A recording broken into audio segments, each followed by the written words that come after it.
खौफ करो। नबी करीम सल्लल्लाहु अलैहि वसल्लम दी अहादीस के मुताबिक और कुरान के मुताबिक मज़ार बनाना हराम है। मुर्दियां को जाके मंगना शिरक है। अल्लाह की जात ने इन्हू कुफर क्या है। टट्टू टहरिया ये मज़ार बनाना जायज है।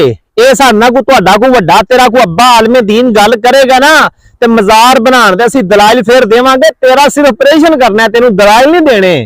क्या तेरा जो जोकर ना लाग लगा फिरदा है वो इहदा अब्बा मरिया इन्हें मज़ार बनवाता है। वो तुहाडा जो कासम नानू तो भी ओहदा मज़ार तुहां बनाता है। वो तुहाडा जिहड़ा रशीद अहमद गंगोही है ओहदा तुहां मज़ार बनाता वे। वो अशरफ अली थानवी दा तुसीं मज़ार बनाता वे। और इमाम बाज का मज़ार बने रसूल अल्लाह सल्लल्लाहु अलैहि वसल्लम का मज़ार बने। तुसीं ते बदबख्त हो, तुसीं ते आंदे हो साडी हुकूमत आई ते असीं ते ढा देंगे, हर शै इंज कर देंगे। नौज़ बिल्लाह अस्तगफिरुल्लाह माज़अल्लाह, तुसीं ते बेअदब लोग हो। और मज़ार के बारे तेनू की पता होवे कंजरा, तेनू की पता होवे। अपनी बकवास बंद रखा कर।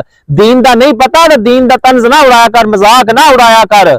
यहाँ कोई दीन का इलम हासिल कर ताकि तेरे च कोई अदब आए। तेनू पता अदब तो बगैर तू जिन्ना मर्जी पढ़ लवे, बल्कि पढ़ना तो की उत्थे टैक्सी चलांदा रहे, सारी दिहाड़ी कंजरपुना करदा रहना, टिकटाक चला के कदी जिम टुर जाना, कदी लोगों का अपना जिस्म आंदा रहना। वो कंजरा बखीला गैर शही काम करने वाला कंजरा। और तू दीन ते तू तंज करना वे, तू मजाक उड़ाना वे। अपनी बकवास बंद रखा कर। क्या है तुसीं कर की रहे हो, तुसीं की साबित करना चाहते हो। बुजुर्गी जांचण का पैमाना यह है कि किसी ने कुरान और हदीस से कितना अमल किया। और अगर कोई कुरान और हदीस दी शर्तां दे मुताबिक पूरा उतरदा ते वो साडा बुजुर्ग है।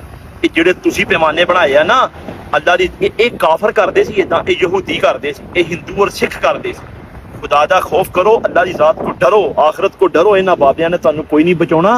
अपने क्यों कबरां भरदे पिओ इन्हां गुनाहां दे नाल। और टट्टू टहरिया जिहड़े यहूदी करदे सन ना, काफर जी हरकतां करदे सन, वो तू करना पिया। बुत्तां ते नाज़िल होण वाली आयतां मुसलमानां ते चश्मा वो करदे हन, तू करना पिया। बुजुर्गां दा मजाक वो उड़ांदे हन, तू उड़ाना पिया। अल्लाह दे ओलिया दा इनकार वो करदे हन, तू करना पिया। हिंदुआं दी बातां नूं मुसलमानां दी बातां नाल रलाना पिया, वो करदे हन, तू करना पिया। वो हर काम ते भैड़ा तू काफरां यहूदियां ते तू करना पिया। ते तू इन्हां बाबियां नहीं बचाना। वो क़यामत दा दिन अल्लाह तबारक व तआला मौजूद होना है ना, अल्लाह ताला ते हर वक्त हर जगह मौजूद है ना।